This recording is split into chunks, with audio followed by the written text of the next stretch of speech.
Hi, today I'm going to show you how I cook my grains. I always use a lot of whole grains, different varieties. And what do I use? I use gerste, so that's like barley, but it's hard barley, so it's a really good quality for a local farmer. I have green corn, so that's actually free key. Free key, you can look that up on Amazon. It's a little bit smoked green whole grain corn. I use only small pearl rice. I don't like the large rice. I only use that. Or I may use oat. So these are just whole oat barley to make risotto. I use kamut or I use buckwheat. Okay, so the method is always the same. The technique never changes, the one I show you about, and it's actually intuitive cooking. Okay, so what I want to say about intuitive cooking, you're going to mess up, you're going to make mistakes. Don't worry about it, right? So from mistakes is what we learn. When you play a video game and your character dies, you go on to the next one.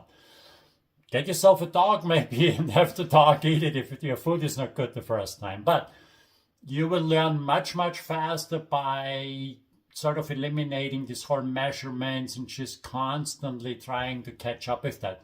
I show you a killer trick today how to avoid that. Okay, here it is.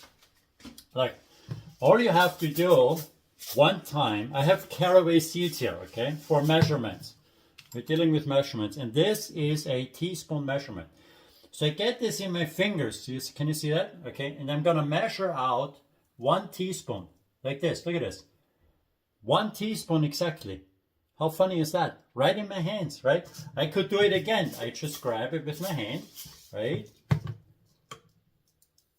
And I have a teaspoon again. Funny. Same thing happened, okay?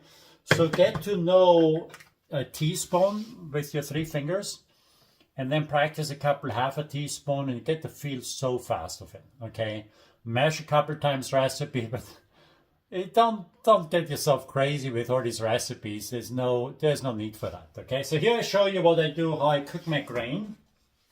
I toast my grain first, like popcorn. Okay, like 3-5 minutes. I can smell it. It smells like popcorn right now. Okay, then I add a little garlic in there to make it more flavorful. Some bay leaf.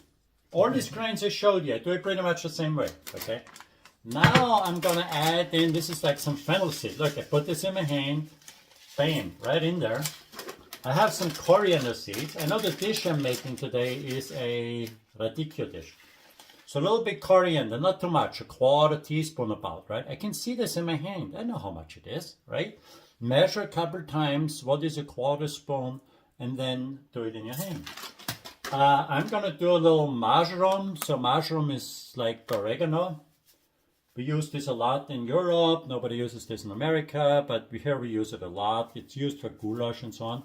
So I'm gonna put like a teaspoon in my hand here, right? It doesn't have to be perfect because when I do it one time, the recipe, I will remember for the rest of the time.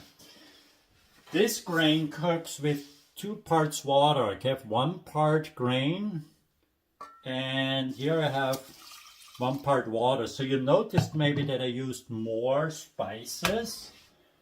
Why? Because I didn't have a veggie stock. If I don't have a veggie stock, I load it up with spices. Okay, that's the trick. So you're constantly thinking like, well, you know, how can I manipulate it, right? And make it taste good. I'm gonna bring this to a boil, cook it all away, and then I make a risotto later.